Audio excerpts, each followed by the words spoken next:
Ժամը 13-ներ Open Media-ի ուղիղ եթերում Ռենյուս լրատվականը մեկնարկում է իր աշխատանքը մենք աշխատում ենք հանուն Հայաստանի Հանրապետության, ես Անինեմ Զաքարյան, բարի օր։ Ձերբակալում են Գյումրիի քաղաքապետ Վարդան Ղուկասյանին, ձերբակալվողների թվում է նաև երկրորդ քաղաքի գլխավոր ճարտարապետ Հենրիկ Գասպարյանը։ Քաղաքում լարված իրավիճակ է առավոտից ոստիկանական ուժերի կուտակումներ, հրմշտոցներ նեղ միջանցքներում եւ շտապ օգնություն, ահա թե ինչ է երևում առավոտից տարածվող կադրերում։ Ավելի ուշ հակակոռուպցիոն կոմիտեն տեղեկացրել է, որ փաստական տվյալներ են ստացվել Գյումրիի համայնքի ղեկավարի եւ գլխավոր ճարտարապետի կողմից կաշառք պահանջելու եւ ստանալու դեպքերի վերաբերյալ։ Նախաձեռնված քրեական վարույթի շրջանակում 8 անձանց ներառյալ համայնքի ղեկավարի նկատմամբ կայացվել են հանրային քրեական հետապնդումներ հարուցելու եւ ձերբակալելու մասին որոշումներ։ Ըստ հաղորդագրության Գյումրիում Գարեգին Նժդեհ փողոցի 1 կոտորակի նահասցեում կառուցվել է շուրջ 1500 քառակուսի մետր մակերեսով ինքնակամ շինություն, որը ենթակա է եղել քանդման, եկել են նախնական համաձայնության քաղաքացու հետ մտնել կոռուպցիոն գործարքի մեջ, խոստանալով շինության քանդման ուղղությամբ միջոցներ չձեռնարկել, դրա դիմաց պահանջելով 4 միլիոն դրամ կաշառք։ Հակակոռուպցիոն կոմիտեն այլ հանգամանքել է առանձնացնում, թե չբռնվելու համար ենթադրյալ հանցագործները թիրախավորել են Գյումրիի ավականու ոչ ցանկալի անդամներին նրանց վերաբերյալ տեղեկություններ հավաքել շանտաժի միջոցով վերահսկելի դարձնելու համար։ Վարույթով փաստական տվյալներ են ստացվել նաև գլխավոր ճարտարապետի կողմից եւս 6 դեպքով ապօրինություններ կատարելու դիմաց մի շարք քաղաքացիներից տարբեր չափերով կաշառք ստանալու մասին։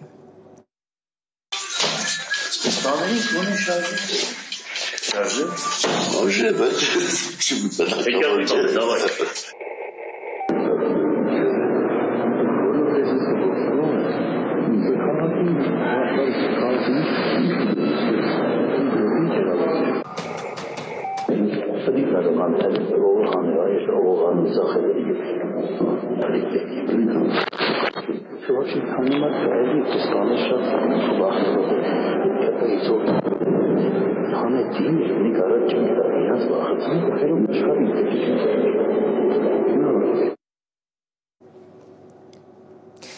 Վարդան Ղուկասյանը իրավապահների քաղաքապետարանում գտնվելու ընթացքում ուղերձ է հղել գյումրեցիներին, կոչ անելով պաշտպանել քաղաքապետ ընտրելու եւ նրան սատարելու իրավունքը։ Սա միայն մեկ մարդու մասին չէ, սա վերաբերում է ողջ քաղաքի անկախությանը, պետությունը չպետք է խախտի Գյումրիի ինքնուրույնությունը։ Միացեք, խոսեք, մի լռեք, Գյումրին ուժեղ է իր ժողովրդի շնորհիվ, գրել է նա։ Վատիկանում Սուրբ Պետրոսի հրապարակում Հռոմի Լևոն 14-րդ պապի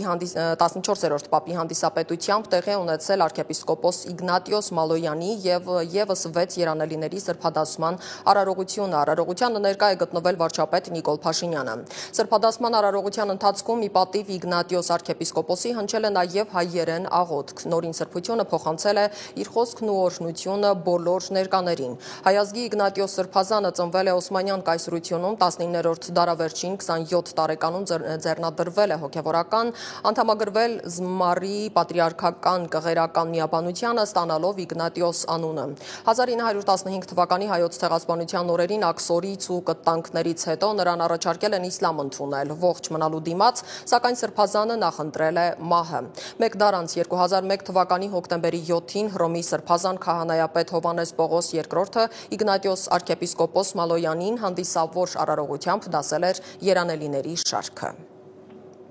Թողան միշտ անսասան բահե հավատքի թավանանքը,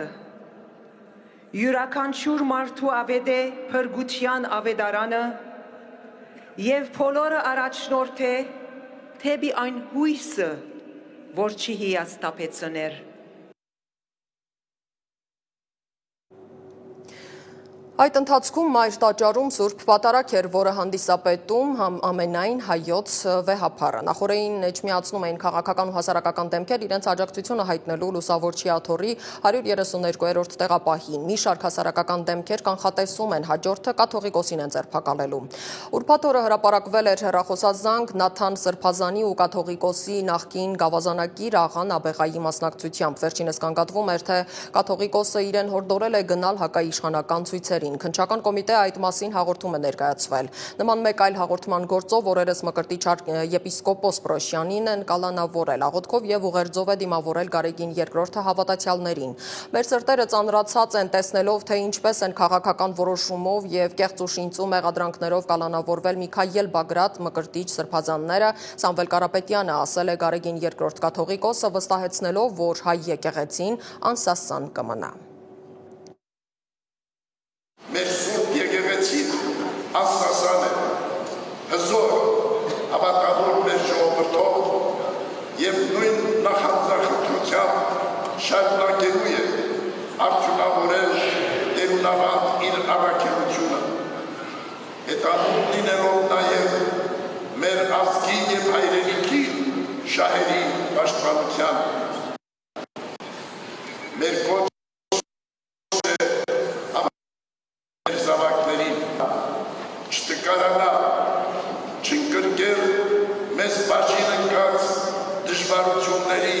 ու փորձությունների առջև, այլ առաջ ընթանալ առաքելապատվել քաջության, թե Աստված մեզ երկչոտության ոգի չտվեց, այլ զորության, սիրո եւ զգացության։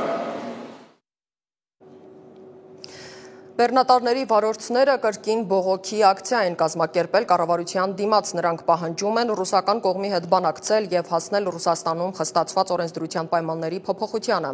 Ըստ այդ պայմանների օտարերկրյա քաղաքացիները տարվա ընթացքում կարող են երկրում գտնվել մինչեւ 90 օր։ Հիշեցնեմ, այս տարվա սեպտեմբերի 1-ից ոչ վիզային ռեժիմի երկրների քաղաքացիները, որոնք Ռուսաստան են մուտք գործում ոչ աշխատելու նպատակով, օրացույցային տարվա ընթացքում կարող են մնալ 90 օր, մինչդեռ առաջ այդքան օր կարող էին մնալ 6 ամսվա ընթացքում։ Վարորդները նշում են, որ Ղազախստանը կարողացել է հասնել նրան, որ այդ կարգավորումը հանվել է ղազախ վարորդների համար, հետևաբար Հայաստանը ևս պետք է փորձի կարգավորել խնդիրը։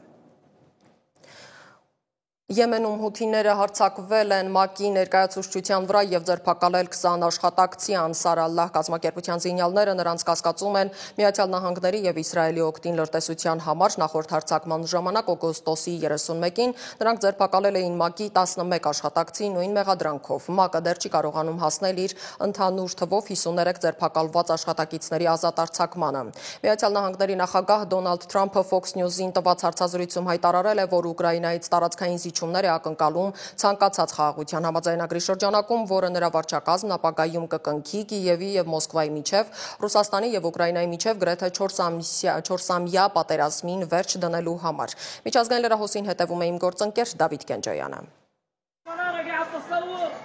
Լարվածությունը Գազայի հատվածում կրկին սրվել է։ Իսրայելական կողմը Համասին մեղադրել է հրադադարի ռեժիմը խախտելու եւ երկու զինվորների մահվան մեջ, թիրախավորելով խմբավորման տասնյակ օբյեկտներ, այդ թվում ստորգետնյա թունելներ։ Գազայի առողջապահական մարմինների տվյալներով իսրայելական գործողությունների հետևանքով զոհվել է առնվազն 42 պաղեստինցի, այդ թվում երեխաներ եւ լրատվամիջոցի ներկայացուցիչ։ Համասի ռազմական թևը հերքել է իր առնչությունը միջադեպերին, վերահաստատելով հրադադարին հավատարմությունը եւ նշելով, որ կորցրել է կապը Ռաֆահում գտնվող ստորաբաժանումների հետ։ Փոխադարձ մեղադրանքների ֆոնին Իսրայելի վարչապետի հրամանով դադարեցվել է մարդասիրական օգնության մատակարարումը Գազա, վտանգի տակ դնելով միջազգային միջնորդներով ձեռք բերված փխրուն զինադադարը։ Ռուսաստանի պաշտպանության նախարարությունը հայտարարում է Դոնեցկի եւ Զապորոժիայի շրջաններում նոր բնակավայրեր գրավելու մասին։ Ուկրաինայի ռազմաարդյունաբերական եւ տրանսպորտային ենթակառուցվածքներին հարվածների ֆոնին։ Ի պատասխան Կիևը հայտարարում է Ռուսաստանի խորքում գտնվող կենսական նշանակության օբյեկտների, այդ թվում նավթավերամշակման գործարանների եւ վառելիքի պայեսների վրա իրականացված հաջող հարվածների մասին։ Վոլոդիմիր Զելենսկին հաստատել է, որ Կիևը գրեթե ամեն օր թիրախավորում է ռուսական նավթավերամշակման գործարանները Ռուսաստանին իրականություն վերադարձնելու նպատակով եւ միաժամանակ Միացյալ Նահանգներից պահանջել է հեռահար հրթիռներ։ Վաշինգտոն կատարած այցի ընթացքում Թոմահաուք հրթիռներ ստանալու Ուկրաինայի նախագահ Զելենսկիի խնդրանքը բախվել է Դոնալդ Թրամփի Ռուսաստանի հետ գործարքի եւ ընթացիկ ճակատային գծով հրադադարի հասնելու առաջարկին։ Ըստ աղբյուրների Թրամփը Կիևին հորդորել է տարածքային զիջումների գնալ, ինչը հիասթափություն է առաջացրել ուկրաինական պատվիրակության շրջանում, որը Վաշինգտոնից հեռացել է առանց հրթիռների տրամադրման հստակ խոստման։ Ամերիկյան զինուժի կողմից ենթադրյալ թմրանյութեր տեղափոխող նավի վրա իրականացված եւ 3 մարդու կյանք խլած հարձակումը սրել է հարաբերությունները Վաշինգտոնի եւ Բոգոտայի միջև։ Ի պատասխան Դոնալդ Թրամփը հայտարարել է Կոլումբիայի համար սահմանված մաքսատուրքերը բարձրացնելու եւ ֆինանսական օգնությունը դադարեցնելու մտադրության մասին, երկիրն անվանելով վերահսկողությունից դուրս եկած։ Այս որոշումը նախորդել էր փոխնախագահ Ջեյ Դի Վենսի հայտարարությունը, թե իրենց գլխավոր նպատակը թմրանյութերով նավերը պայթեցնելն է, անտարբերություն հայտնելով ողջ մնացածների ճակատագրի նկատմամբ։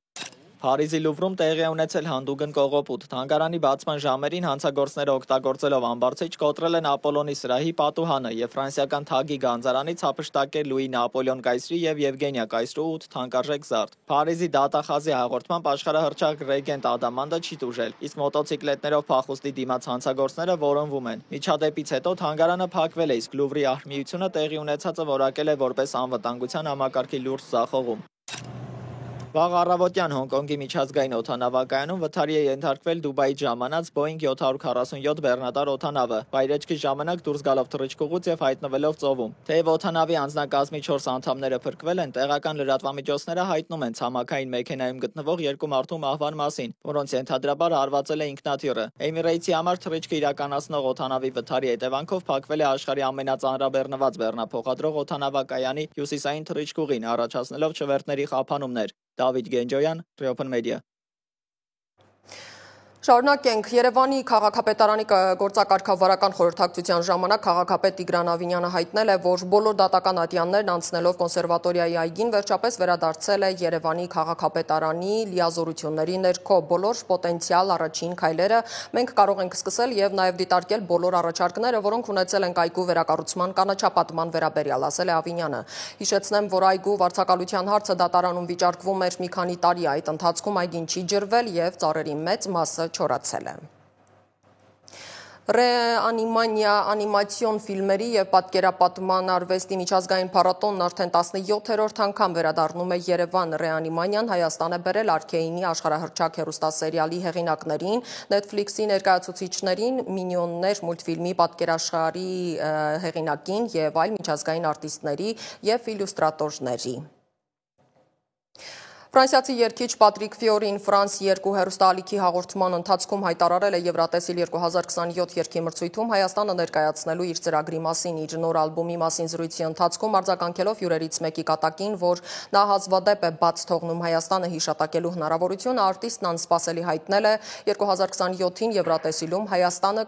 ներկայացնելու մասին, հավելելով, որ ամեն ինչ արդեն սկսվել է։ 56-ամյա արտիստի համար Եվրատեսիլին մասնակցությունը խորհրդանշական վերադարձ կլինի։ 1993 թվականին նա ներկայացրել է Ֆրանսիան Մամա Կորսիկա երգով, ճանաչում ստանալով ամբողջ Եվրոպայում։